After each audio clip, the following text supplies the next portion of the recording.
In a dimly lit boat hangar on the deck of a converted tender in the inland sea of Japan, on the last night of November 1941, 5 small submarines sat in their cradles, side by side, in a line. Each of them had been given a number, not a name, and in the records of the Navy that built them, the craft were listed under a single quiet word that translated, roughly, as target. The word was a lie, and only half a lie. It was a cover term, chosen years earlier to disguise what the boats really were. But it described, with an accuracy no one at the time would say out loud, what was about to be done with the 10 young men preparing to climb inside them. They were being sent, that week, toward a defended enemy harbor, and the plan that governed their mission contained no workable way to bring them home. Each boat was 78 feet long. Each was barely 6 feet across at its widest point. Each carried 2 torpedoes in its bow, a single small electric motor, and a battery bank that, on a full charge, could push the craft for less than a day. Each had a hatch on top, just wide enough for a man to lower himself through, into a steel tube so narrow that the 2 crewmen inside could not stand, could not turn around easily, and could not pass each other without one of them lying flat. The men who would crew them knew the real designation. They were Type A special-purpose submarines. They had been built for one mission. That night, the 5 boats were being prepared for it. The 10 men who would crew the 5 boats were, on average, 23 years old. The youngest was 21. They were not conscripts. They had volunteered, each of them, for a program whose nature had been described to them only in stages, and whose final purpose had been made clear only after they were too deeply committed to withdraw without dishonor.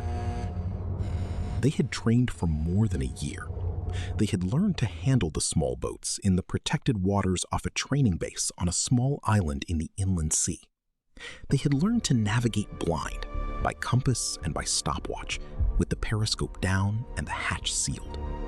They had learned to hold their course while the boat pitched in a current it did not have the power to fight. They had learned, above all, to tolerate the conditions inside the hull. The heat, the foul air, the cramped immobility, the slow accumulation of carbon in the cabin that, over the hours, would dull their reactions and cloud their judgment. What they had not been given, in any form that the surviving records can confirm, was a workable plan for their recovery. The boats were to be carried to the target by larger fleet submarines. They were to be released near the harbor. They were to penetrate it, fire their torpedoes, and then, in theory, withdraw to a rendezvous point offshore, where the mother submarines would attempt to retrieve them. In theory. The officers who had designed the operation understood, with a clarity that the official documents only partly disclose, how unlikely the recovery was. The rendezvous depended on the small boats surviving the attack.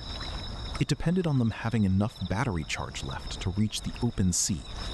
It depended on the mother submarines still being on station in waters that would, by then, be saturated with American patrol craft and depth charges. It depended on the 2 crews finding each other in the dark, a stretch of ocean miles wide, with no reliable means of signaling. Each of these conditions was improbable. The combination of all of them was, by any honest assessment, close to impossible. The men were told that recovery was the plan. Several of them appear to have believed it. Several of them, by the evidence of the letters they left behind, did not. The commander of the 5-boat unit, a lieutenant named Nyoji Iwasa, was among those who did not. He had argued, in the planning stages, for the operation on its merits, and he had been told, repeatedly, by senior officers who outranked him, that the Midget submarines were not yet ready, that the loss of the crews was not justified by the likely result, and that the main attack did not need them. He had pressed the case anyway. In the end, he had won. To understand why 5 men in command of a navy that was about to gamble its entire future on a single surprise attack, would spend their final planning weeks arguing about 5 small boats and 10 young crewmen, you have to set aside the version of the story that most people know. In the version most people know, the attack on Pearl Harbor was carried out by aircraft, hundreds of them. They came in 2 waves from the decks of 6 carriers, and they sank or damaged most of the American battle fleet in less than 2 hours. The aircraft are the center of every account. The photographs are of aircraft. The newsreels are of aircraft. The memory is of aircraft. The Midget submarines are a footnote. When they are mentioned at all, they are mentioned briefly as a minor and largely failed sideshow to the main event. One of them, it is sometimes noted, ran aground and gave the United States its first prisoner of the Pacific War. The others vanished. But the submarines were not an afterthought. They were debated at the highest levels of the naval staff for months. They were nearly canceled more than once. They were sent, in the end, because a small number of officers believed in them, and because the men who would die in them asked to go. This is the story of those 5 boats, told from the inside of the hull. The idea of the small submarine did not begin as a weapon of self-sacrifice. It began in the early 1930s as an entirely conventional piece of fleet doctrine.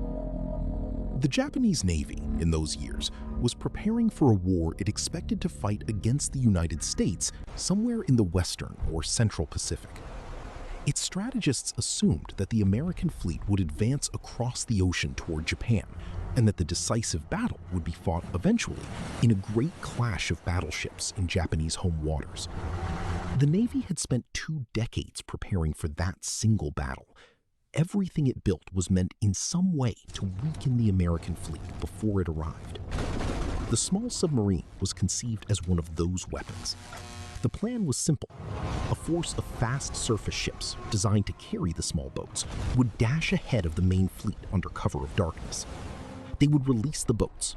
The boats, small and silent and almost impossible to detect, would slip in among the advancing American battleships and fire their torpedoes at close range. Then they would withdraw and be recovered by their carriers and used again. It was, in its original form, a reusable weapon. The crews were meant to come back. The entire design of the boat, the hatch, the recovery hooks, the rendezvous procedures, assumed that they would. The boats were built in secret, beginning in the middle 1930s, at a naval yard on the inland sea. The cover name, Target, was applied to every document, every requisition, every training schedule. Workers at the yard were told they were building targets for gunnery practice. The crewmen were recruited quietly from among the Navy's best young submarine and torpedo specialists, and were sworn to a level of secrecy unusual even by the standards of the service. The first boats were difficult. The batteries were heavy and short-lived. The small hull was nearly impossible to control at low speed and tended to broach or to dive uncontrollably when its trim shifted. The internal air went bad quickly. The crewmen suffered in early trials from headaches, nausea, and the slow disorientation of breathing their own exhaled air in a sealed steel tube for hours at a time. The Navy persisted. By the late 1930s, the design had been refined into the Type A, a boat that could, in good conditions and in skilled hands, do most of what it had been asked to do. It could run submerged for several hours. It could make a respectable underwater dash for a short distance. It could fire its 2 torpedoes with reasonable accuracy at close range. What it could not do, reliably, was come home. That problem was never solved. It was, in the end, simply set aside. By the time the Navy began, in the autumn of 1941, to plan the attack on the American fleet base in the Central Pacific, the doctrine had quietly changed. The original concept, small boats darting among an advancing fleet in open water, no longer fit the plan. The American fleet was not advancing. It was sitting at anchor in a shallow, narrow, heavily defended harbor behind torpedo nets and patrol boats and the guns of the shore batteries. To use the small submarines there would mean sending them not into open ocean, where they had at least a theoretical chance of escape, but into the most confined and dangerous water imaginable, and then expecting them to find their way back out again, against the current, through the same defenses, with their batteries nearly drained. The senior planners of the air attack did not want the submarines included. They argued that the boats added nothing the aircraft could not do better. They argued that the risk of premature detection was enormous, that a single Midget submarine, spotted by an American patrol in the hours before dawn, could alert the entire base and rob the main attack of the surprise on which everything depended. They were, as it turned out, correct on the second point, but the submarine officers pushed back. They pushed back hard. The argument that won was not primarily a military argument. It was, at its core, an argument about spirit. The submarine officers contended that the crews had trained for more than a year for exactly this kind of mission, that they had volunteered knowing the risks, and that to exclude them now, on the eve of the operation they had been built for, would be a profound dishonor to men who had asked to be sent. They argued that even a single torpedo hit from a Midget boat inside the harbor would have a value out of proportion to its size. Not in tonnage, but in demonstration. It would prove that the small submarines worked. It would justify the entire program. It would honor the men. There was a counterargument, made by at least one senior officer, that the crew's willingness to die was precisely the reason they should not be sent. That the Navy had a duty not to spend lives simply because the men holding them were willing. That argument did not prevail. A compromise was reached. The boats would go. But the planners insisted on one condition, repeated in the orders. The Midget submarines were to take no action, under any circumstances, that might alert the American base before the air attack began. They were to wait, hidden, until the bombs began to fall. Only then were they to attack. It was an instruction that, in the narrow, dark water off the harbor mouth, would prove almost impossible to obey. The 5 Midget submarines were carried to the target, lashed to the decks of 5 large fleet submarines. The mother boats sailed from the inland sea in the 3rd week of November 1941. They crossed the Pacific, submerged by day and on the surface by night, holding well clear of the shipping lanes, maintaining strict radio silence. For the 10 men of the Midget crews, the crossing was a period of waiting. They rowed inside the larger submarines, not in their own small boats, which were sealed and empty on the deck above. They checked their equipment. They wrote their final letters. Several of them composed short poems in the traditional form to be left behind. They cut locks of hair and clippings of their fingernails, the customary keepsakes a Japanese serviceman left for his family when he did not expect to return, so that there would be something to bury in the absence of a body. The crews knew, by this point, what most of them had long suspected. The recovery plan existed on paper. It did not exist in any form they trusted. The commander of the unit, Lieutenant Iwasa, had told them in his own quiet way what he believed. He believed they were not coming back. He had volunteered for the lead boat anyway. On the night before the attack, the mother submarines moved into their release positions in a wide arc several miles off the mouth of the harbor. The plan called for the Midget boats to be launched in the hours before dawn, while it was still fully dark.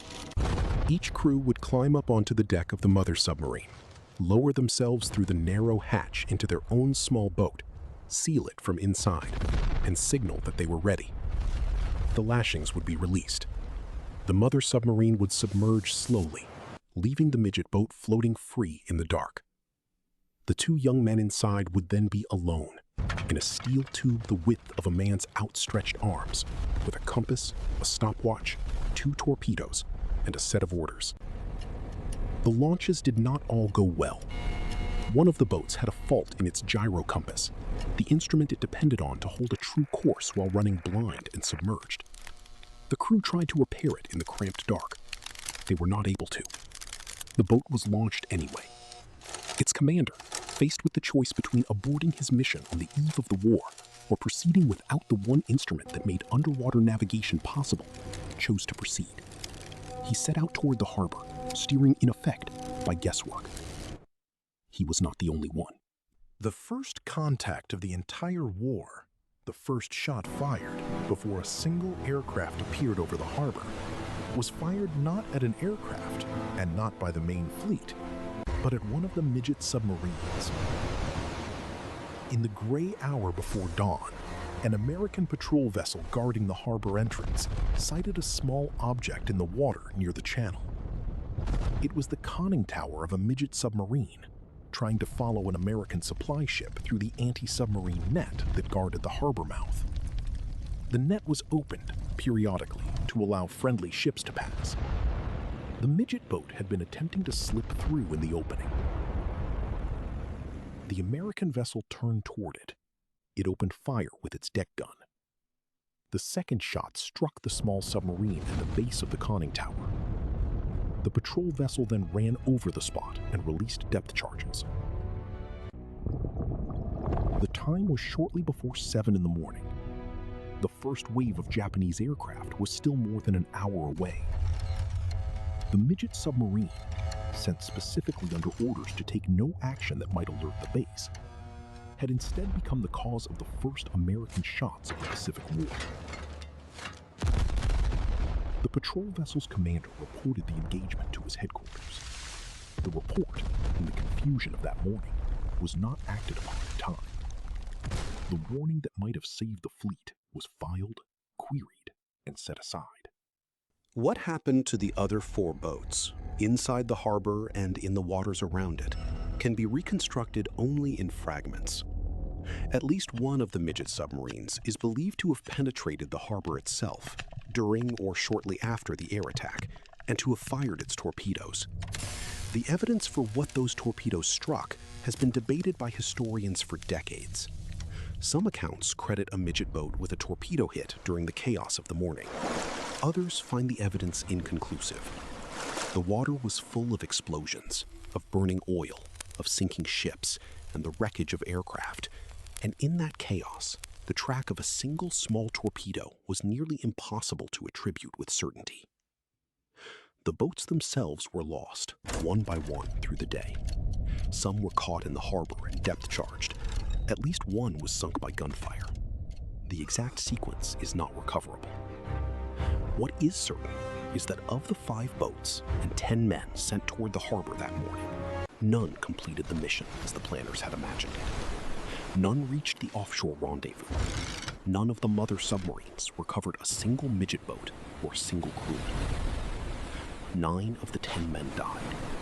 The boats settled, some of them, into the mud of the harbor and the channel, where they would remain for years, and where one, decades later, would still be found. 1 man of the 10 survived. His name was Kazuo Sakamaki. He was 23 years old. He commanded the boat whose gyro compass had failed in the hours before the launch. His story, after the launch, was a slow catalog of everything that could go wrong with the weapon. Without his compass, he could not hold a course. He approached the harbor entrance, found it blocked, was driven off, and tried again. The boat struck a reef. It struck a second reef. The repeated groundings damaged the hull and disabled the torpedo tubes, so that even when he could line up a target, he could not fire. Inside the boat, the air grew foul. The battery drained. Fumes from the damaged battery began to fill the cabin. His crewman, a young petty officer, worked beside him through the day. The two of them fighting the boat for hour after hour, with nothing to show for it. By nightfall, The boat was dead in the water. It had never fired a torpedo. It drifted, helpless, away from the island. Sakamaki set the demolition charge that was meant to destroy the boat and its crew together, so that nothing would fall into American hands. He and his crewmen went into the water. The charge did not go off. Sakamaki's crewmen drowned. Sakamaki himself, exhausted and half-poisoned by the fumes, lost consciousness in the water and washed ashore on a beach on the windward side of the island of Oahu, far from the harbor he had been sent to attack. He was found, unconscious, by an American soldier on the morning of December 8th. When he woke, he was a prisoner. He was the first prisoner of war the United States took in the Pacific conflict. He was given a number, prisoner number 1. The boat he had abandoned was found, washed up on the reef, largely intact. It was the first complete example of the secret weapon that American intelligence had ever seen. They studied it, they photographed it.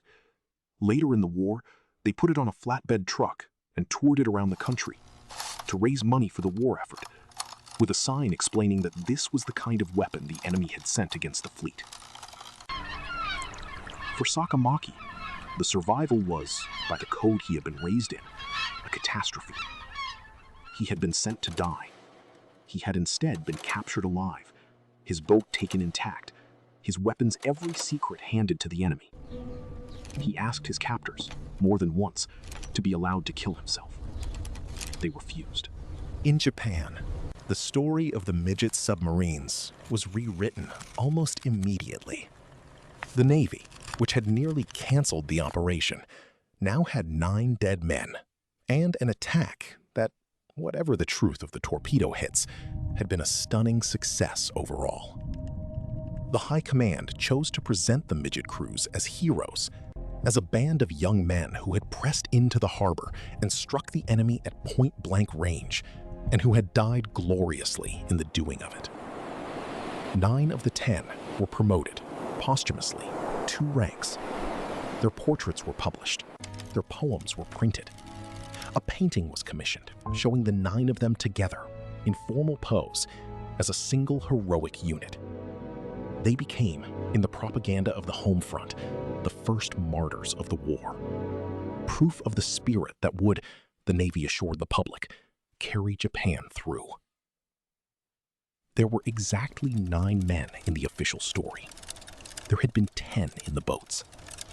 The 10th, Sakamaki, the survivor, the prisoner, prisoner number 1, was simply erased.